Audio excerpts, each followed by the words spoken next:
R. Kelly na Asha Raymond va qambha risimu ro dukisa mihleketo leri ri nga thyiwa leswaku Same Girl.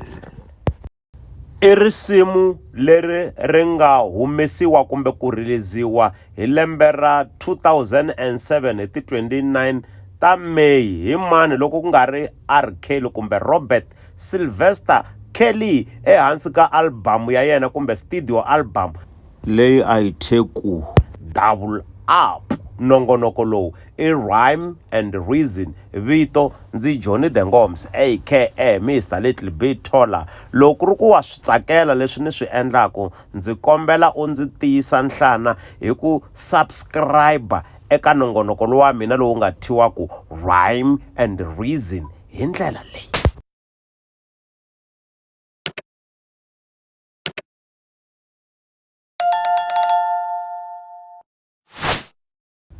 And then sweswi a hi yini ya analyzer leswaku xana hikokwalaho ka yini loko no ku risimu leri i risimu leri ri dukisaka mihleketo. Namuntlha a hi ya tsavula ti-rhyme kambe hi ya languta ku leswaku i mintila yihi yi dukisaka mihleketo. Nongonoko lowu i Rhyme and Reason.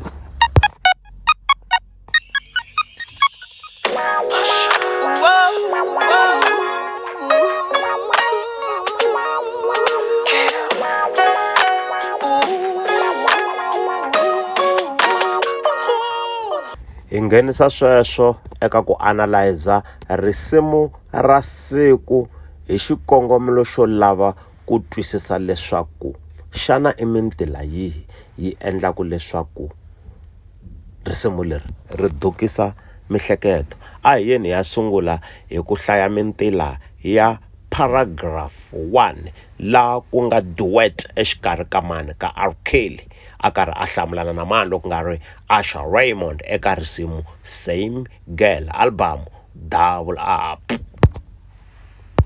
Loko hi ku risimu i duet swo fana na loko hi ku i risimu ra n'wangulano kumbe risimu ro hlamulana. A hi fambeni xikan'wekan'we hi ya zama ku va hi sungula ku analyzer.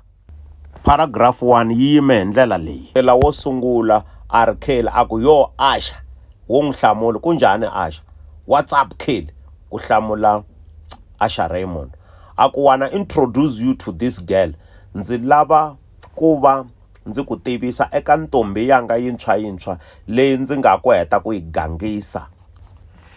She stands about 5.4 Coca-Cola Red Bone. Damn, la u fananisa ntombi leyi na xivumbeko xa bodlela ra Coca-Cola. U ri ntombi leyi yi yimekile ku fana na bodlela ra Coca-Cola. She drives a black Durango. Durango ko va movha wa muxaka wo durha swinene. Leyi movha ni yi tsundzukaku i Dodge Durango. I timovha leti ti kumekaku kona kwale America hi xitalo, mara na la South Africa Dodge Durango ya kumeka. Nongonoko lowu i Rhyme and Reason. She drives a black Durango. License plate says Angel. License plate swo vula ku it's a registration number leyi nga thyiwa leswaku Angel. Ivi anengeni a va na tattoo on her ankle, plus she's making poses.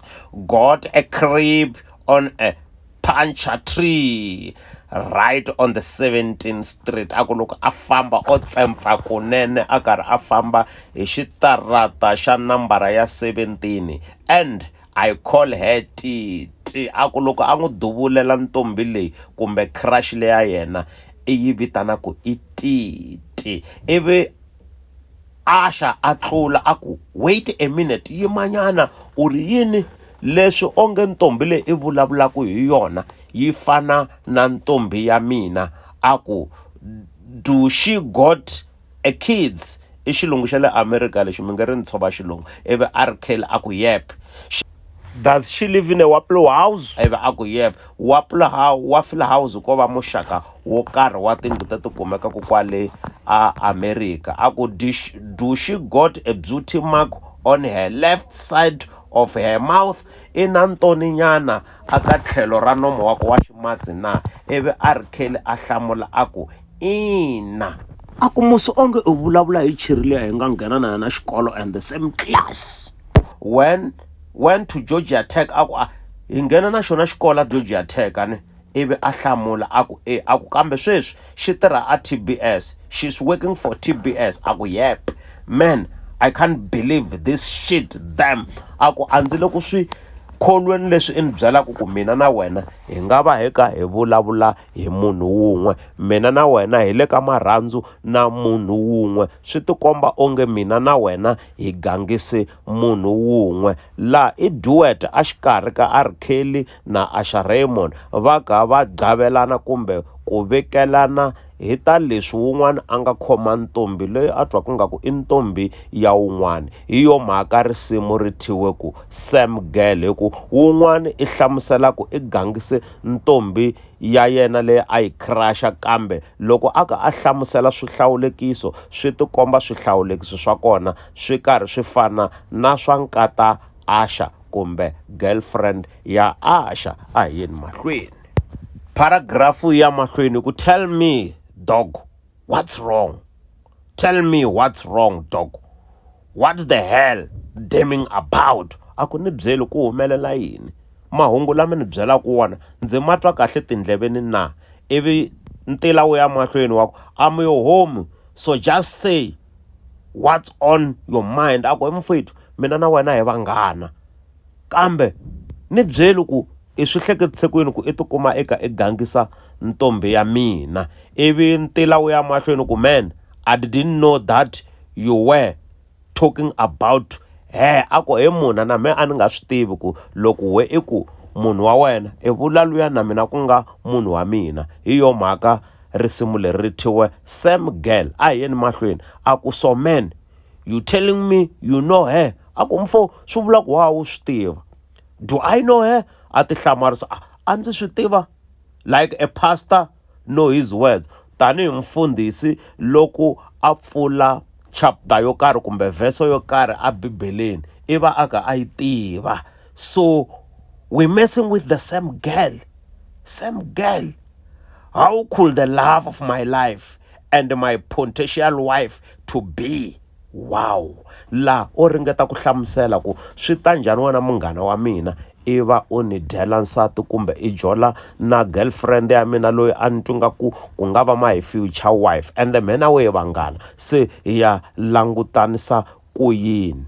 Ivi ntila wu ya mahlweni wu ku but she's been doubling up with us. Ako hi muna i nga soli mina, sola yena ku hi yena a hi bananisa ku hi tinhloko, hi yena a nga hi hlanganisa. Swi vula ku hi a swi tiva ku wena i munghana wa mina and wena i rhandzana na yena, mina ku nga R Kelly ni rhandzana na yena, nawe u nga Asha Raymond u rhandzana na yena. Nongonoko lowu i rhyme and reason. Paragraph yo hetelela R Kelly ako hi munhu hi ku we've been messing up with a Sam girlfriend. How sweswi i nkarhi wo a swi tiva ku mina na wena hi vanghana and hi rhandzana na yena. Aku call her up at her home, n'wi vitani a ta la hi ta n'wi konanisa.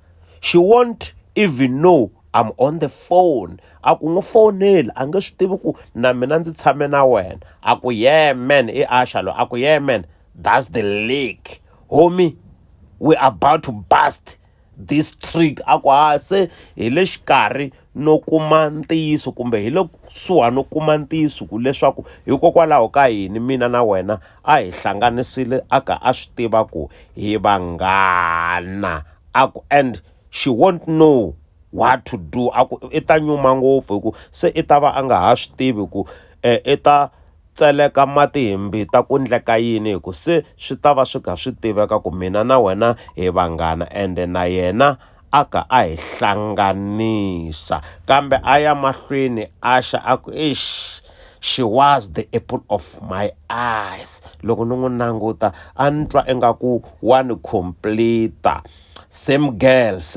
Just can't believe that we've been messing with the same girl. She God be looking so stupid when she see us together. Ako swi ta n'wi nyumisa ngopfu loko a hi vona hi ri swin'we. Kambe loko ni ka ni hetisela leswi swi nga hetelela swi endlisa xona hi leswi ntombi liya yi te na hahlwa ra yona tanihileswi a va ri mahahlwa a va fana a ri kheli a jola kumbe ku rhandzana na hahlwa ra lowun'wani na Asha Raymond a karhi a rhandzana na hahlwa lerin'wani so a ku nga ri ntombi yin'we leyi a va rhandzana na yona kambe emahlweni ka vona a va ti vona va ka va rhandzana na ntombi yin'we hi ku mahahlwa ma tala ku fana so hi yo mhaka risimu leri ri thyiwe leswaku i risimu ro dukisa mihleketo hi ku eka muyingiseri wa risimu kumbe eka loyi a nga ku yingiserini ka risimu leri ri nga thyiwa Same Girl i va aka a ti vumbela xifaniso